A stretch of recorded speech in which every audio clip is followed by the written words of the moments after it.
Nos llegan imágenes terribles e impresionantes. Van a ver cómo un avión ruso bombardea una población. Érase una cadena de televisión que utilizó imágenes de un videojuego para hacer el seguimiento del primer día de una guerra. Su nombre, Antena 3. Pero no fueron simplemente vídeos de fondo para rellenar y contextualizar. Se arrancaron a comentarlas y las pasaron más tarde en el telediario para 2,5 millones de personas. La guerra moderna no es un fenómeno que ocurra únicamente en los campos de batalla. Cada vez más los ciudadanos son de forma involuntaria los protagonistas del conflicto. Según avanza la modernidad, son menos los espacios seguros para la población. En la Primera Guerra Mundial, las víctimas civiles suponían apenas el 10% del total de caídos en combate. Para la Segunda ya eran el 50%, en Vietnam el 70%, y después de la Guerra de Yugoslavia se contabilizó que el 90% de todas las bajas eran gente normal y corriente que les daba igual el conflicto. Y no solo afecta sobre los ciudadanos donde se despliega el combate. Los espectadores del país que están en guerra son tan importantes para ganar como que el rival se rinda. Eso podría explicar las sanciones que desde la OTAN se están imponiendo a Rusia. Quien las va a sufrir principalmente son los ciudadanos. El objetivo con ellas no es tanto hundir la economía rusa, básicamente porque los rusos encontrarán otros mercados donde colocar su energía y sus productos, sino generar una sensación de incomodidad y de rechazo a la guerra que fuerce al gobierno a abandonarla. Los estadounidenses saben bien lo importante que es que tu pueblo apruebe la guerra. Si no, luego vienen las protestas, los movimientos sociales, las peticiones de que las tropas vuelvan y finalmente, su propia gente puede hacerles perder el combate. En este vídeo voy a repasar cómo los estados han utilizado distintas estrategias para controlar el flujo de información que les llega a sus ciudadanos durante los conflictos armados. En este juego, los medios de comunicación históricamente han tomado un papel relevante. Realmente el juego empieza a volverse más complicado después de la Segunda Guerra Mundial. La incursión de la televisión en los hogares supone un punto de inflexión. Es un arma de doble filo. Por un lado permite una comunicación rápida, por otro las imágenes pueden dar un mensaje distinto del que narra el periodista. Y eso no ocurría en la época donde la prensa escrita y la radio eran los principales medios. La primera vez que unas cámaras de vídeo entraron con fuerza en una guerra fue en Vietnam. Sí, por supuesto que hubo reporteros de guerra y cámaras en todos los frentes de la Segunda Guerra Mundial, pero el público no recibía la info con inmediatez ni desde su propia casa. Había boletines que se hacían en los cines, pero eso es otra historia. Vietnam lo transformó todo. El ejército de los Estados Unidos sabía que su potencia de fuego era muy superior a la de los vietnamitas, así que quiso usar los medios de comunicación para mandar un mensaje al mundo. Estamos aquí y estamos muy fuertes. El plan entonces fue ofrecer barra libre a los medios de comunicación, a reporteros de guerra y a quien le echase valor para estar en la selva aguantando los silbidos de las balas de AK que proporcionaban los soviéticos. Gracias a este planteamiento se lograron imágenes espectaculares de combate. La crudeza de los enfrentamientos, las emboscadas, las trampas del Vietcong, los soldados mutilados, la sangre, los bombardeos con napalm, las víctimas, los niños inocentes que acabaron como fuego amigo, vamos, pura pesadilla. Ahí estaba la guerra en estado puro, sin cortes, sin restricciones y sin límites. El resultado de este buffet libre de pólvora, vísceras y violencia que entraba todas las tardes en el salón de los norteamericanos fue que acabasen sobreinformados siendo testigos de cientos de atrocidades. Eso poco a poco fue mermando la aprobación de la guerra en la opinión pública. Lo que logró el ejército yanqui no fue proyectar una imagen al exterior de fuerza, sino generar una creciente preocupación que se tradujo en la creación de un fuerte movimiento antimilitarista liderado por los hippies. Finalmente la presión del pueblo fue tan grande que se vieron obligados a abandonar el conflicto y a medias, comiéndose una más que humillante derrota que han intentado maquillar a través del cine. Después de ese fracaso aprendieron una valiosa lección. La guerra no es bonita y a la gente no le gusta verla. El siguiente gran conflicto armado al que se enfrentaron fue en la Primera Guerra del Golfo.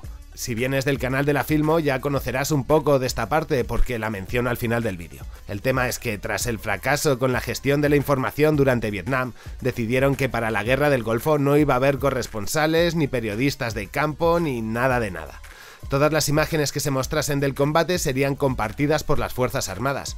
Eso explicó el blackout informativo durante los 6 meses que duró el conflicto. Todas las noches los ciudadanos estadounidenses y los del resto del mundo conectaban con la guerra para ver cámaras de visión nocturna y lucecitas verdes que brillaban desde el cielo hasta el suelo de Bagdad. La campaña fue muy agresiva y rápida. Se puso a disposición de la invasión todo el poder militar, consiguiendo arrasar prácticamente la fuerza militar de los iraquíes.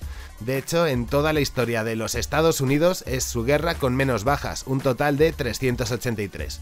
Un rotundo éxito del que no se hicieron cómplices los ciudadanos yanquis, que solo vieron un juego de luces. Todos los millones invertidos en armamento, en despliegue y en maquinaria quedaron invisibilizados. La guerra, cuando se gana, es la mejor propaganda para fortalecer el modelo de Estado moderno.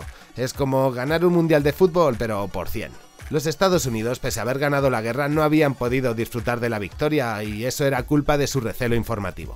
De nuevo, como ocurrió con Vietnam, resultó un fracaso. De otra manera, pero su difusión fue fallida. Eso nos lleva hasta el año 2003, el tercer gran despliegue militar que realizaron los Estados Unidos y que de nuevo se encuentran frente a una situación de incertidumbre. ¿Cómo gestionar la información que llega del frente? No puede ser ni barra libre vietnamita ni el cerrajón de la tormenta del desierto. ¿Cómo encontrar el equilibrio? ¿Cómo no mostrar la brutalidad y los horrores de la guerra, pero a la vez demostrar todo el potencial? ¿Cómo infundir respeto? La respuesta fue crear los empotrados. Esta es una figura curiosa. La solución que propusieron las Fuerzas Armadas fue educar ellos mismos a los reporteros, obligarles a pasar la última etapa de formación que reciben los marines, donde serán adoctrinados y recibirán un poquito de lavado de cabeza militar.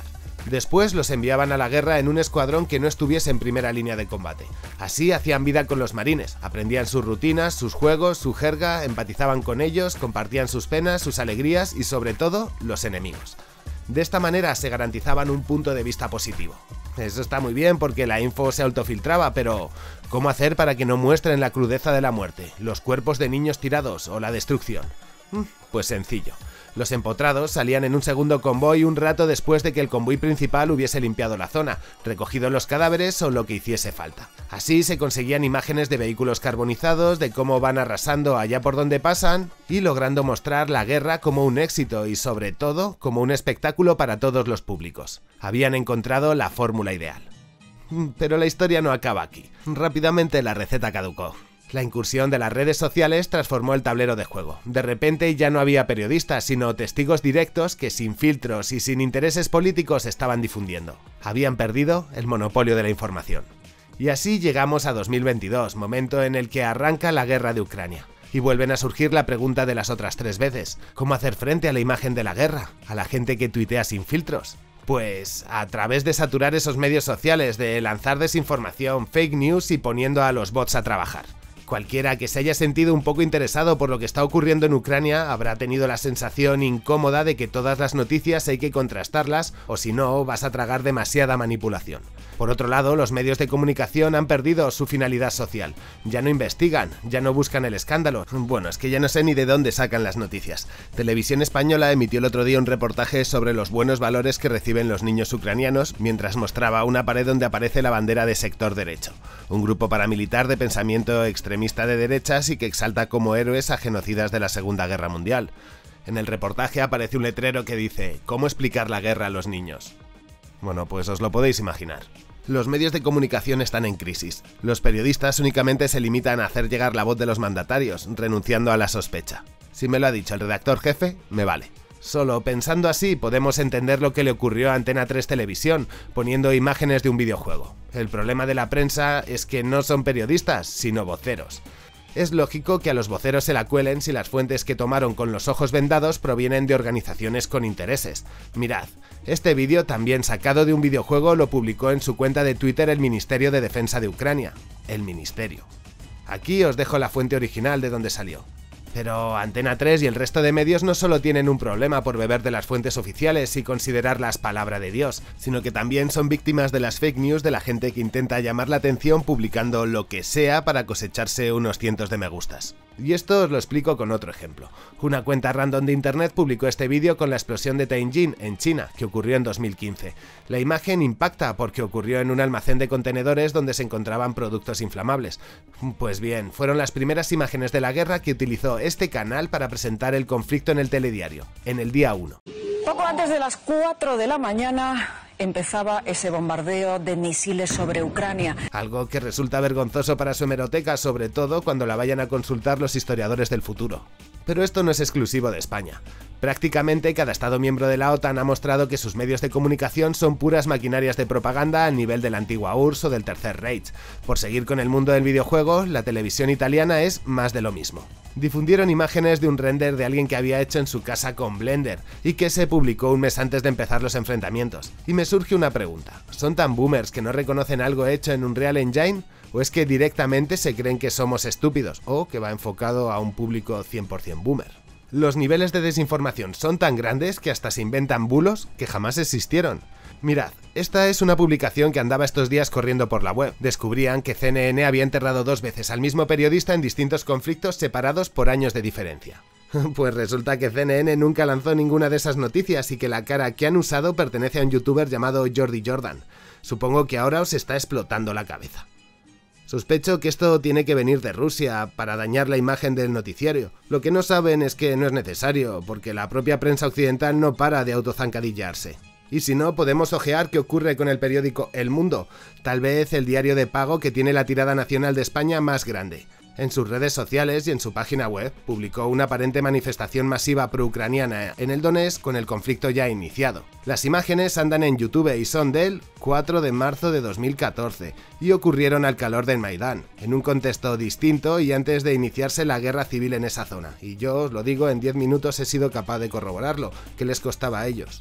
Otro detalle que he notado en este nuevo escenario de la información son las líneas editoriales. El otro día se estaba difundiendo a nivel internacional un discurso bastante peligroso y racista que no deja en nada de buen lugar a los europeos.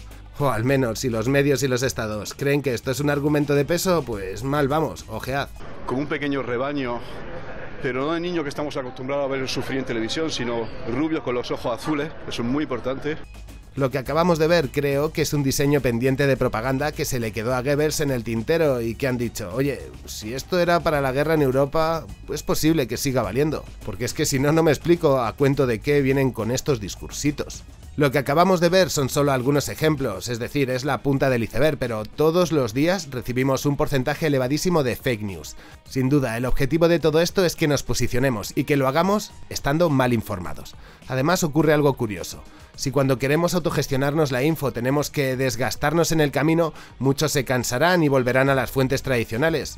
Sí, a la que difunde lo de los ojos azules. Y entonces su estrategia de guerra para medios de comunicación habrá triunfado, como con los empotrados. En los tiempos que corren, el tratamiento que dan los medios de comunicación es casi tan importante como el propio conflicto. La fuerza de la opinión pública no solo legitima o no la operación, sino que puede convertirse en un arma de doble filo, ya que puede sacar a la potencia de turno del campo de batalla. Por eso hay que estar pendientes, contrastar, no dejar que nos muevan las pasiones y tener la sangre fría, porque en el fondo, aunque no lo creamos, también estamos en combate. Cuidaros, contrastad la info y si os apetece difundir el vídeo, adelante. Creo que sirve para tener una visión periférica de todo lo que está pasando. Y colorín colorado, este cuento se ha acabado.